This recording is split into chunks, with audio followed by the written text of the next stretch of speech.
Okay. If you brought a child or a visitor, please be responsible for them.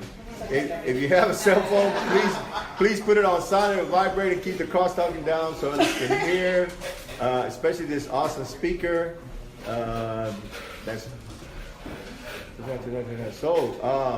Yeah, tonight we're going to have a speaker, and who's going to introduce you? Oh, do I need someone to introduce me? Yeah. Oh shit. Oh shit. Well, I've only got two women here that know me. There you go. And Lindsay introduced me the other night, so I'm it has to be Karen. Karen. I get an addict to make a decision. Yeah.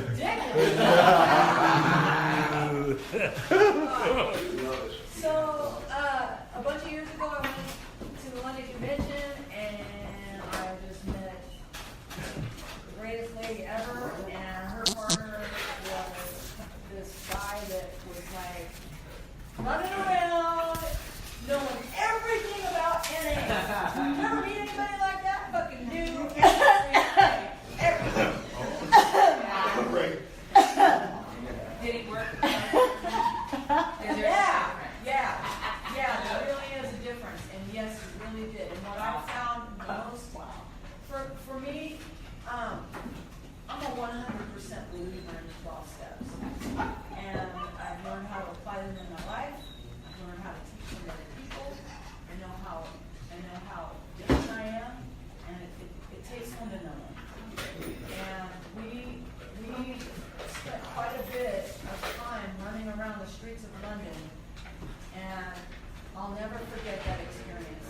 Because, we didn't just go to the stupid shit that every other tourist goes. Frank took me to some,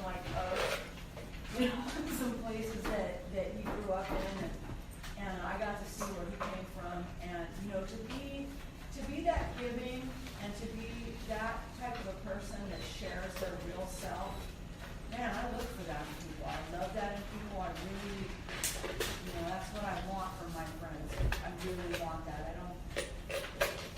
Being real is more important to me than anything else. And so I get that from my friend Frankie. I'm really glad that they're here. They're getting ready to leave on Monday, and I'm going to miss just the heck out of them. We are too. So there's my friend Frankie. Yeah.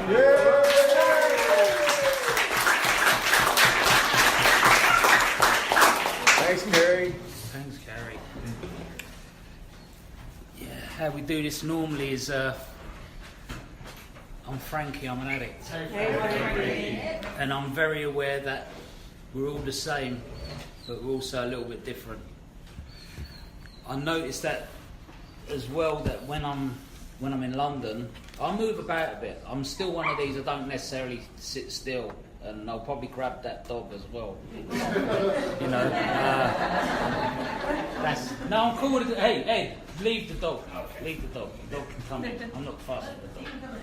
Anyone's welcome here. Anyone's welcome. That's Shorty, by the way. Shorty. So, I notice that some people, sometimes they say, I'm an addict, and my name is, my name's Frankie and I'm an addict, because one of the things I've always thought about myself is that actually I'm a human being. And what's up for me is I have a condition. I have a condition which is called addiction. So for myself, once I get those kind of parameters in line, I start understanding the role I have to do, because I have to look after myself first. And one of the things, because we're in a recovery house, one of the things I want to kind of talk to the guys in the recovery house if possible, because I relate. We call recovery treatment back in the UK, and sometimes it's called detox treatment, which detox is detox, you're being detoxified, have to be taken off the drugs. The basic text says, we can't graft a new idea onto a closed mind. You have to be clean before you work this program. And I've found that with a lot of guys that I sponsor, or people who's asked me to sponsor them, you can't start until you're clean. Up until then, you're in what we call discovery. when you're in a recovery house, you're in discovery. You're discovering how resentful you are. You're kind of discovering how pissed off you are. You know, it's that thing of pissed off, resentful. You know, it's the same thing. You know, you're discovering you've got a new language. You're sitting there and people are saying to you, well, you've got low self-worth and you've got low self-esteem. You know. And you've got all this kind of stuff going on. It's kind of hard to take on with detoxing, and you perspire when you're not meant to. And then, you know, a lot of people didn't tell me that whenever I got angry, I would perspire, I would sweat. A lot of people didn't tell me that, you know, when I came off the medication, my feelings, every time I got challenged with the feeling, I would sweat. And I was removed, I was alien to my feelings. So there was a good time for me where I didn't even know I was having a feeling, and my t-shirt would be wringing wet, my armpits would be wet. And I used to go to the recovery meetings of NA, and I'd carry a bag with a spare t-shirt so I could swap. You know? And that's what I used to do, because I was also self-obsessed. And I don't know if it's in a healthy way or not. I love the thing about recovery on the beach. I'm really, really gutted that we're going to miss the recovery on the beach, and you guys can have such fun. But if you want to know about self-obsession, okay, just try dancing, okay, with 400 addicts around you, and you will know what self-obsession is. When you're there and you're hey, that is called self-obsession, yeah? You can sit in the groups with people and all the rest of it, and they will tell you stuff that's going on, and they'll say, hey, you're self-obsessed, and you think, no, I'm just talking about me, I'm not self-obsessed. Just letting you know what's going on for me. Try the practical, try dancing amongst other addicts, yeah, you know, it's like... And then you start seeing how animated you are. You know, it's easy on ecstasy because it's like, yeah. But take the drugs away from us and be people who are in recovery. Come to Narcotics Anonymous, okay? And then start realising that's when the issues turn up. And you know, what I learned with the, you know, with the steps, like as Carrie pointed out, I'm a believer in the 12 steps. There's a lot of people who come to Narcotics Anonymous and they come to the meetings. And I'm going to tell a little story about what I've heard. This isn't my experience, but it's a story what I heard. And this is a bit of a warning, because there's a lot of guys who come to NA and they come here and they get hooked on this fellowship. Because I've sat here at the beginning of this meeting and it sounds, you know, recovery at the beach sounds wonderful, sounds really great. You guys are all little happy, you're having fun. You remind me of my home group. I love all that stuff when people chuck stuff in. There's a big thing with the traditions when it goes through. It gets to a point where people go, however, you know, it's like, you know. And there's another one which some of the newcomers kind of do when they're doing the step 11. They say through prayer and medication. You know, there's a few things, you know. And there's another one, guys. Look out for it next time. The traditions are read. It says, beware of the pit bulls. Okay. Keep your ears open, you know. Yeah. It's the hearing issue. Sure. So we've kind of got all that stuff going on. I come to NA. I'm here, and I'm powerless over my addiction. Okay, so I've got to really learn what my addiction is, and I'm thawing out. I've got to learn what my addiction is, and that thing what it says in the step where it says, our lives have become unmanageable. Now, what I learned was through my sponsor. My sponsor said to me, look, Frankie, you've had an education, but you've got most of your education from the television. And so what you've been taught is there's loads of words and there's lots of stuff you hear all out of context. And I'm thinking, what's the dude going on about? But he said to me, look, you need to go through and get yourself a dictionary. It's not that you're a stupid person, because I've never met a stupid addict yet. You know, I was in Wandsworth prison, and at the time we wasn't allowed cigarette lighters. We was only allowed matches. And I came into the cell. I hadn't been to prison for a long time. I went into the cell, was with another addict. This addict got the razor, what you shave with, broke the razor, started cutting the matches in half. That's what addicts do. They're very clever and can sort things out. If you're going to get dropped behind enemy lines, make sure you're with an addict. Because they'll sort ways and means to get more, yeah? Well, I heard this story, okay, about a website which was called Confessions. And this story goes like this. This lady put a message on this confession site, and she said she's been coming to NA for 8 years, and she sponsors loads of different women who come to NA. And it's like, right, okay. And as you read down, she said what she did was, there was 2 crack addicts living next door, and they were driving her mad. So she went and knocked on their door and said to them, have you heard of NA? And they was like, yeah, we've heard of NA. And she said, well, why don't you go? And they was like, well, we'd like to go to NA, but we haven't really got the money. so she said, well, what do you need? And they say, well, we need $20 $20 to get to NA. Yeah? And she says, well, I'll take you and I'll give you $20. So she gives them $20 and takes them to NA. So they come to the NA meetings, they sit there, pissed off, sitting in the meeting, they've got their $20 though, yeah? But the woman's sitting in the meeting, she's not an addict, she's sitting in the meeting and she's listening and she's hearing camp out, party, we're doing this, we've got a dance, we've got all this stuff. And we're fun guys. We are fun. Once we learn to get past that stuff, we make the party happen. And you hear that with us. We're colourful, we look colourful, we bring so much attention to ourselves. Of course. So what happened with her was she took the 2 addicts back and she said to them, well, what do you think? What do you think? And they said, well, yeah, them NA people, they talk about God and all that kind of stuff. It's, yeah. But we don't really have the money to go. So she's like realising, this year they're looking at her as a meal ticket. But a couple of months down the line, she's at home and she's thinking to herself, well, they have fun there. They go to parties there. So she came along and started wanting to fit in and started to sponsor people.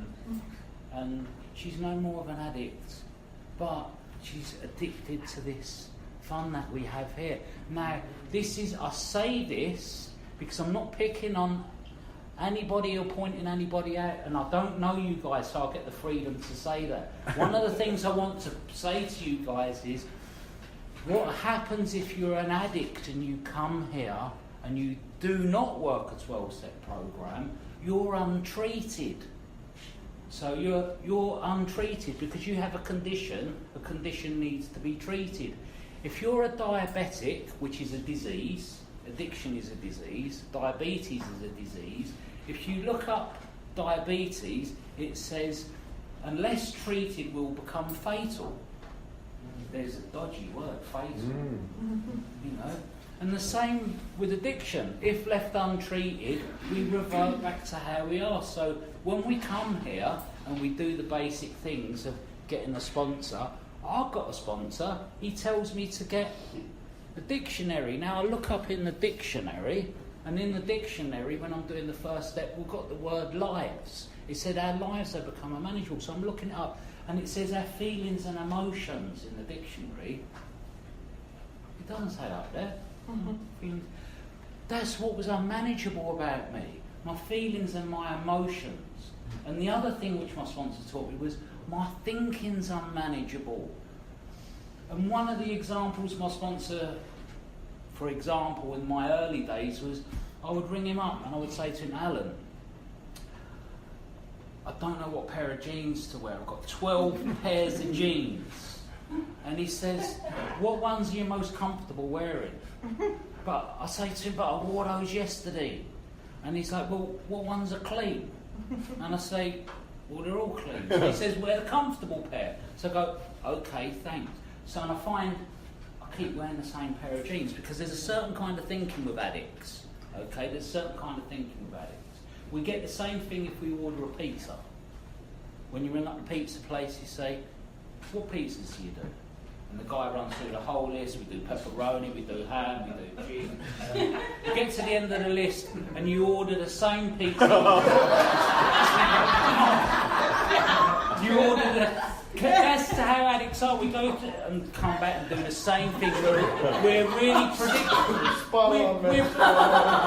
We are predictable people. We're predictable people with a predictable nature. And if we don't change, if we don't work the 12 steps and change, it's predictable what's going to happen. We're going to revert back to a place where our feelings are unmanageable. And there's a lovely saying in the basic text. There really is a lovely saying. It says, we can get ourselves into a corner that we can't get out of clean. Now, that can be whether it's in the relationship world, that can be whether it's in the financial world. There's many different ways of how we can back ourselves into a corner that we can't get out of clean. And there's all these different things going on, and I also have another side of me where I think to myself, well, I don't actually think I'm like other people. I know I'm not like other people, but I think I can behave like other people. I don't realise that I have to learn new habits. I'm not someone who gets rid of my addiction and rid of my habits. I just have to learn good, healthy, new ones. There isn't anything wrong with me, it's how I live my lifestyle. And so I have to learn healthy new habits and start doing new things. And what I was going to ask was, because I do this every day and I always forget, would one of you ladies please read July the 21st? Well, July the 21st. Yes, all day. Would you read that? Surrender is Who forever. are you? My name's Sarah. I'm an It's addict. so Ray is just so controlling. I am. That's everybody. They'll tell Surrender is for everyone. Like Okay, Israel. If after a period of time we find ourselves in trouble with our recovery, we have probably stopped doing one or more of the things that helped us in the early stages of our recovery. I'm going to keep reading. Yeah, please. Okay. Basic text, page 95. Surrender is just for the newcomers, right? No. Wrong. After we've been around a while, some of us succumb to a condition particular to old timers. We think we know something about recovery, about God, about NA, about ourselves, and we do. The problem is we think we know enough, and we think that merely knowing is enough. But it's what we learn that we do after we think we know it all that really makes the difference. Conceit and complacency can land us in deep trouble. When we find that applying the principles on our own power just isn't working, we can practice what worked for us in the beginning: surrender. When we find that we are still powerless, our lives again unmanageable, we need to seek the care of a power greater than ourselves. And when we discover that self-therapy isn't so therapeutic after all, we need to take advantage of the therapeutic value of one addict helping another. Yeah. Just for today, I need guidance, support, and a power beyond my own. I will go to a meeting, reach out to a newcomer, call my sponsor, pray to my higher power. I will do something that says, I surrender. Thank you. Thanks, Sarah. Woo! Now, for me to interpret a power greater than myself, it has to be coming from my sponsor and direction. I've been in the program a while and I've seen a lot of people come in, and on step 2 they go, guard this, guard that, and what they're actually been doing in my personal experience is they're not taking responsibility. There's a big responsibility that we have to do. Jimmy Kay wrote the Another Look pamphlet. It's like one of those things that it's really, really important. There's so many bits of literature that addicts don't read, and this stuff is what is the antidote to your addiction. This is what's going to help you. I'm not saying the words are going to help you, but the point I'm trying to get over, what that reading told me. Now, I follow the literature. For me, it's not biblical. I read those literature sometimes and I go, yeah, right. It's like sometimes in the NA literature it talks nonsense. There's a thing in there where it says we have a spiritual sickness. No, we don't have a spiritual sickness. But that's my argument with the literature. That's my stuff. So one of the things which I learnt from another addict was at my home group, there's a guy who I used with years ago. We was in the meeting, and I was about 7 years clean. Lindsay was in the meeting. I think she was taking the meeting at the time. And one of my friends in the meeting shared that he has a built-in forgetter. And it's not in the literature. It worked for me. I realised I forget stuff.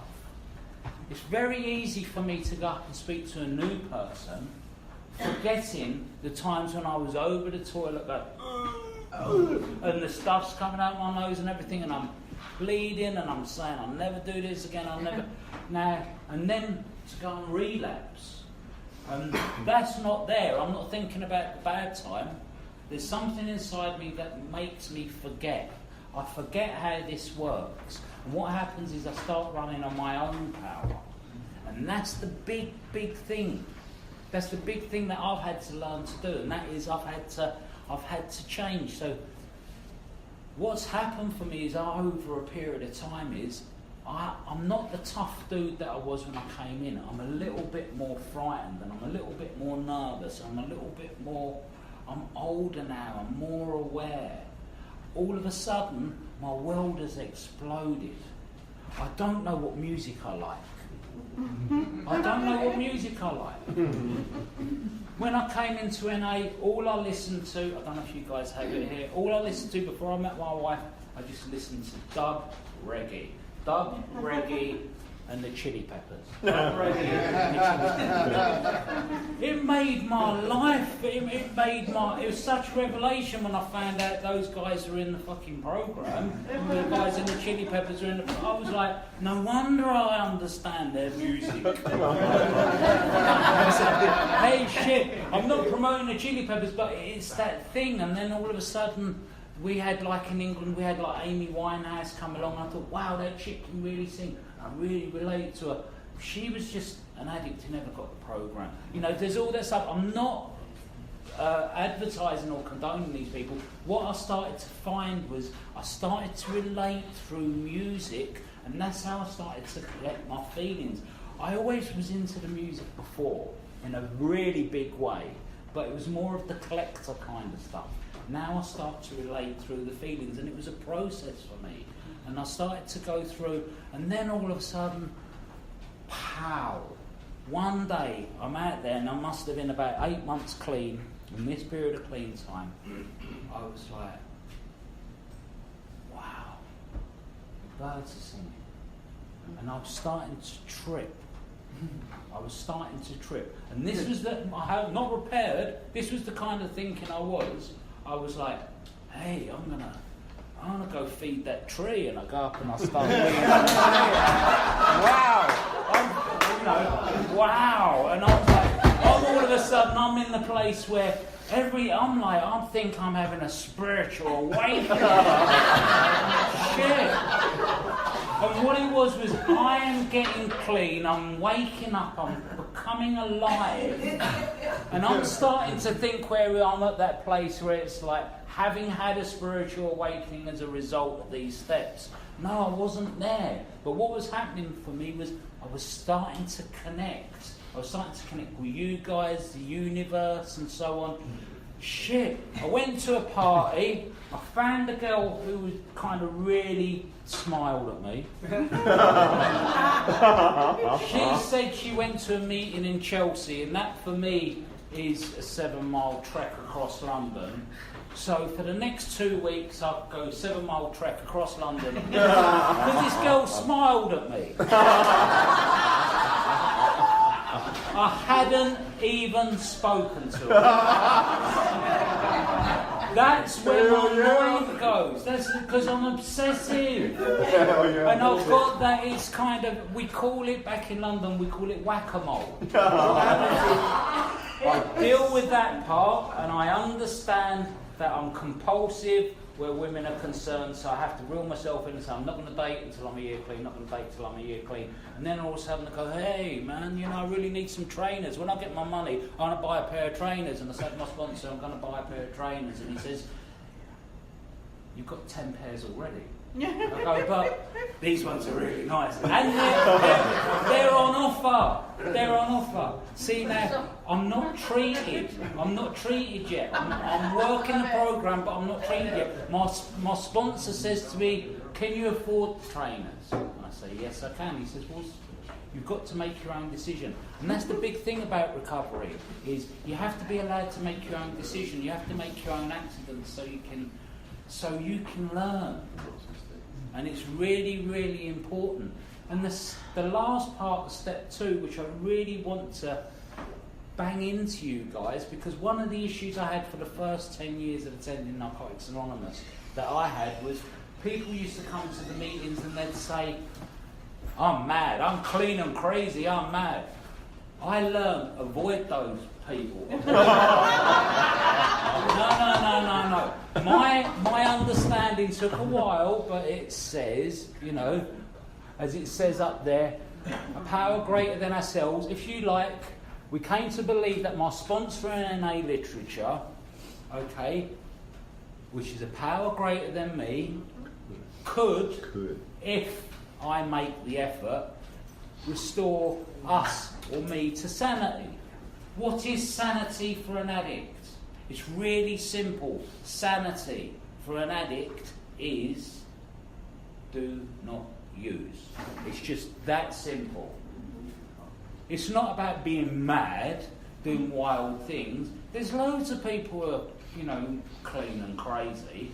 But, step 2, to be sane, the most insane thing that I can do at 14 years clean, the most insane thing my wife can do at her 15 years clean, the most insane thing we can do is to use. It's the most insane. I can work on my other issues of insanity. I can work on, which I had to work on too. I've got what we call Jack Russell syndrome. what Jack Russell syndrome is, I'm a little dog. I'll see the big dog and I want to go, I've had that all my life. I've had to work on that. My sponsor told me a lesson of humility. My sponsor said to me, you will understand humility when you realise that you can't fight the big dog. But all my life I've tried to fight the big dog. That's how it's been for me. And why do I try and fight the big dog? Because the core of my self-centred illness is fear. That's the reason why I used. That's the reason why I behaved the way I did. I came in with what we call a bowl. I came in with all that.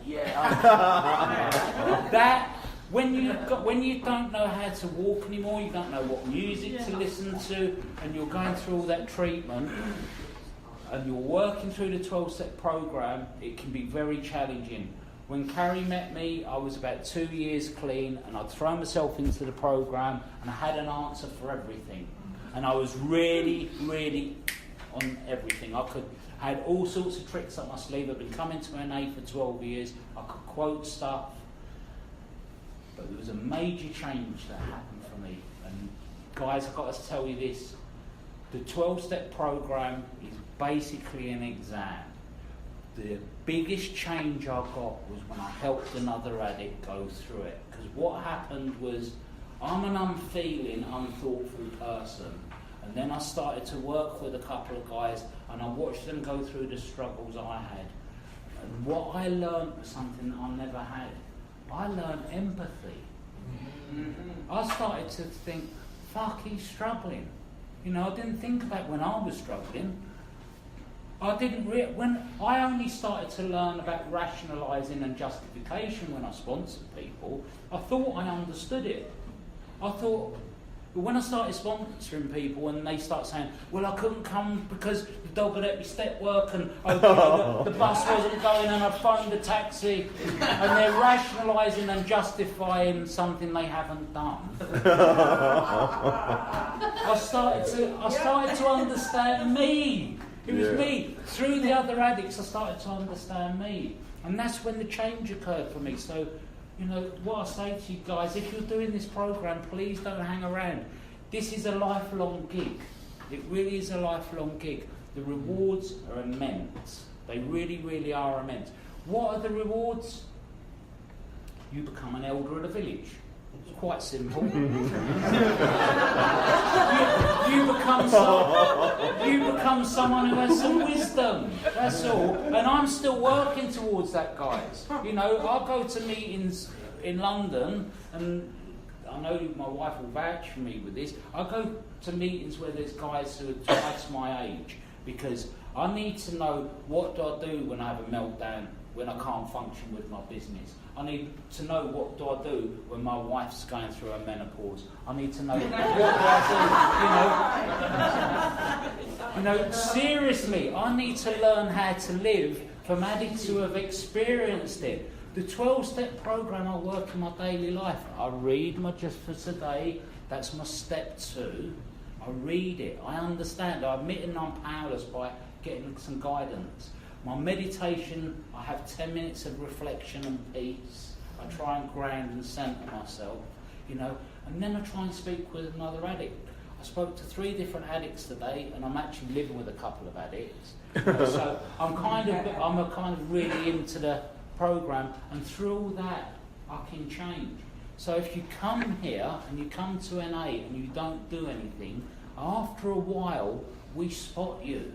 Us lot who do stuff, we spot you, and you frighten us, because you're dangerous, because you're the guys who end up having multiple relationships, you're the guys who are really kind of chaotic, you're the guys who want to argue an area and get your fucking point. You're those guys. We're going, shit, there's so much here to enjoy, why are they still arguing? You know? So what I've learned is I now have a lovely collection of people around me who have lives, and some of them are in different parts of the planet, and we're all a big connection, and we're all linked together, and you know, things have changed for me. Things have changed for me. I now go to meetings. We got the 5 right? I now go to meetings, and I go to give. I go to do service. I go to make sure there is coffee, there is tea. I go to speak to people. That's what I do. That's why I come out. I don't come here to get anything. There isn't anything to get from me anymore. And the only thing I get is love. Well, there is. The only thing I do get from here is love, compassion, and the fellowship. But that's just the bit that glues it together. That's not the gig. That's just the bit that holds it all together. With the 12 steps, with that, that's where all the magic happens for me. That's where all this stuff, and I can be in a place where I can be clean and serene. I am okay with that. I'm okay with Frankie. And you know what, when I dance, I think I'm one of the funniest people in the room. Because I love the way I dance, but I always kind of do the same dance. And I say it to my wife, I said, my wife, she does a little bear dance. And it's a bit like that, and it's like, hey, that's really okay. That's really okay, because I've got a self-acceptance. I'm okay. If I want to learn how to dance, I'll go to dance school. I can't be expected to dance, you know. If I want self-worth, I take a commitment on. That's how I get self-worth. I do service, because service is something you do which is worthwhile. Do service because it's worthwhile, you get self-worth. That's just how it works, you know. And I might sound a little bit preachy with all this stuff, because I know this works. I've done this and it works. And it's totally up to any of you guys, you know, what you do. But I hope you hear something and get something out of this, you know, because I'm kind of running a little bit out of, I'm not really sure what else to say, because I've aimed this a little bit more around stuff that I've done. I'm sure the minute I sit down I'll have 1,000,001 other things that I have going on. Okay, I'm just going to do a quick one for myself. When I was in early recovery around step 3, okay, and this for me was really, really important, because one of the big issues I had around step 3 is people keep telling me I've got to get God. I have to get God, a God of your understanding. I said it a bit quiet, God of your understanding. Have to get God. Have to get God. And I noticed after being here for like 24 years, there's a lot of people who tell you about getting God, and they're hiding again. They're hiding behind this God thing. They're hiding behind it because your God experience is individual to each of you guys. Our sponsors, some Muslim guys, one guy's a Sikh. There's loads of different denominations. And what they get from it is that they can have a God of their understanding. They don't have to have their parents or the community's God, because the God we want is for recovery. But when you're in treatment, when you're brand spanking new and you're here, what it basically says is, it says, we made a decision to turn our thinking and our actions over to the care of recovery.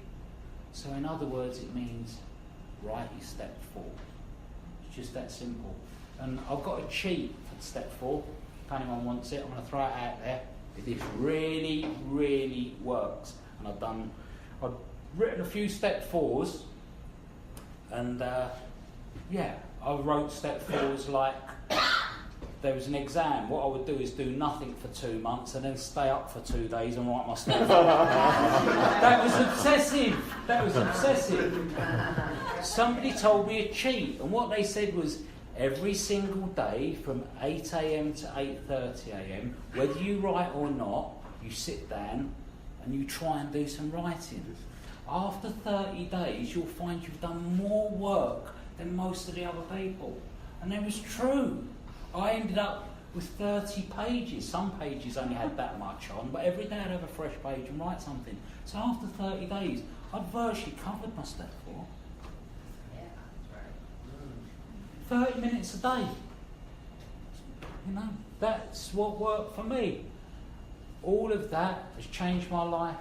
I'm such a lucky dude. I'm really pleased to be here, and I'm going to miss you guys. I really am. And thank you for being so welcoming. You've really shown some Texas love. Thank you.